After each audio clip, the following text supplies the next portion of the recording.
நம்மில் பலர் எனக்கு மட்டும் வாய்ப்பு கிடைப்பதே இல்லை என்று புலம்புகிறோம். ஆனால் சிலர் மட்டும் அவர்கள் வாழ்க்கையில் முன்னேறிக் கொண்டே செல்கிறார்கள். அவர்களால் மட்டும் எப்படி முடிகிறது? நாமும் முன்னேற என்ன செய்ய வேண்டும் என யோசிக்கிறீர்களா? அப்போது இந்த சிறுகதை உங்களுக்குதான். ராமு ஒரு சிறிய ஊரில் வாழ்ந்து வந்தார். அவருடைய குடும்பம் பொருளாதார சிக்கல்களில் முடங்கியிருந்தது. அன்றாடம் கூலி வேலை செய்து வந்த அவருக்கு வாழ்க்கையில் ஒரு பெரிய மாற்றம் தேவை என்பது புரிந்திருந்தது. ஆனால் அவருக்கு உயர்ந்த கல்வி இல்லை, தொழில் செய்ய எந்த முதலீடும் இல்லை. பின் ஒரு நாள் ராமு ஒரு கட்டில் வாங்க கடைக்கு சென்றிருந்தான். ஆனால் அங்கு கட்டிலின் விலை மிகவும் அதிகமாக இருந்தது. ராமுவின் குடும்பத்திற்கு ஒரு கட்டில் மிகவும் அவசியமாக இருந்தது. அதை வாங்கும் அளவிற்கு அவனிடம் பணம் இல்லை. அதே நேரத்தில் சேரன் என்ற ஒருவர் பழைய கட்டிலை வேஸ்ட் என்று அக்கடையில் கொடுத்தார்.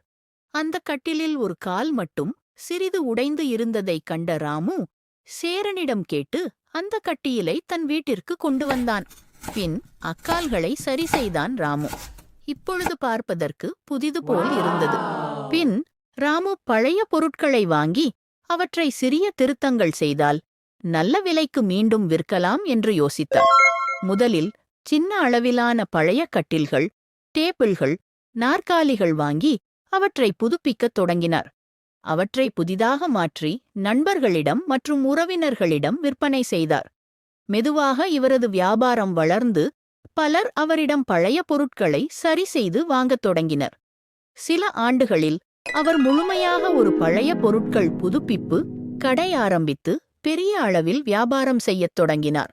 இப்போது ராமுவின் வாழ்க்கை மாறிவிட்டது. அவருடைய குடும்பம் நல்ல நிலைக்கு வந்தது. முக்கியமாக வித்தியாசமாக சிந்தித்து வாய்ப்பை உருவாக்கியதால் அவர் தனது பிரச்சனையை தீர்த்துக் கொண்டார். இந்த ராமுவைப் போலதான் நாமும் நம் வாழ்வில் இருக்கும் பிரச்சனைகளை எப்படி தீர்ப்பது என்று எண்ணுகிறோம். ஆனால் அதற்கான வழி சிக்கல்களை புதிய கோணத்தில் பார்த்து யோசித்து அதில் இருக்கும் வாய்ப்புகளை நாம் தான் உருவாக்க வேண்டும்.